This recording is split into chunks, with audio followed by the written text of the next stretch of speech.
It's October 20th, and the strange side of history awaits. Today, a mystery finally laid to rest, a ferry that never reached shore, and a stadium turned tomb. Let's begin. On October 20th, 2003, almost a century-old mystery was finally solved. It started on May 14th, 1930. The Great Depression was tightening its grip, and the Moroney family, young and struggling, heard a polite knock, and at the door stood a well-dressed woman, refined, soft-spoken, and called herself Julia Otis. She said she was there to help. She spoke of an opportunity, of kindness, of a better life for the family's baby, little Mary Agnes. Catherine hesitated, uneasy but desperate. The next day, Julia returned, this time with baby clothes and a promise of shoes and a job for Catherine's husband. Catherine watched as her daughter wept, clinging to her, unwilling to go. But the stranger smiled, assuring that it was only for a short errand, and walked away with the child in her arms, and they never came back. Days turned into years. The Moroneys grew old, haunted by the image of their crying toddler disappearing. No ransom, no remains, just silence. Then, 73 years later, on October 20th, 2003, a woman named Jeanette Burchard died. No one thought much of it, but 2 decades later, in 2023, DNA testing reached back through time and found the truth. Jeanette was Mary Agnes. The missing child had lived her entire life under another name, her true identity hidden even from herself. A case that's nearly a century old was closed not by discovery, but by death. And still, no one knew what happened to her after that door closed in 1930. Only that woman who called herself Julia vanished completely, leaving behind a question that lingered longer than a lifetime. DNA is undeniable, and has been able to shed light on so many cold cases like this one. No one was ever charged with kidnapping, but Mary's daughter had her suspicions. She said that her grandmother was never quite the same after her adopted daughter's identification.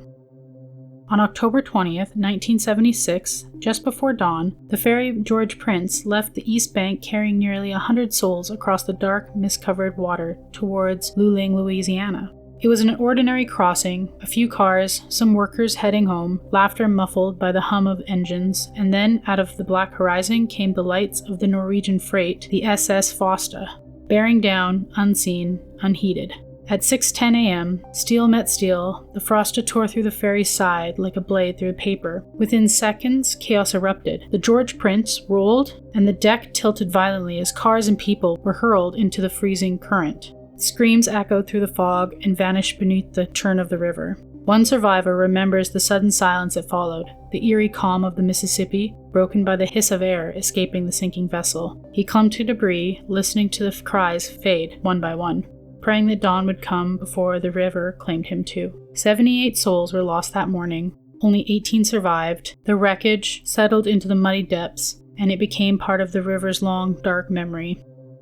Every morning, ferries still cross that same stretch of river. The passengers probably never even notice how quiet the river gets when the fog rolls in.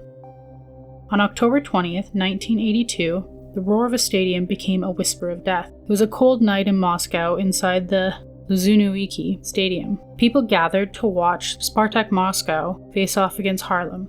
The air was electric with chants, drums, and the sharp breath of winter mist rising from the stands. But as the final whistle neared, the excitement began to twist into something darker.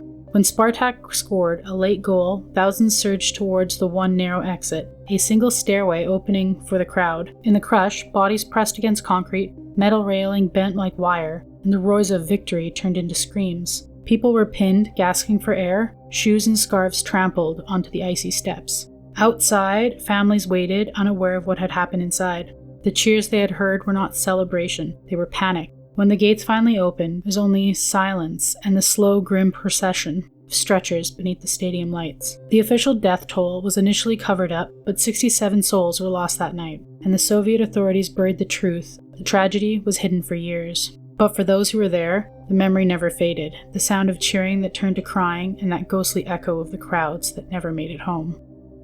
That night, the weather in Moscow was snowy and very cold. Out of the 82,000 tickets available, only around 16,000 tickets were sold due to the cold. To think that the disaster happened with a fraction of the people that it could have sends chills down my spine. And maybe that was a small blessing. Like your history snack-sized? Drop us a comment with your favorite bite and subscribe. Join us daily for your eerie dose of the past.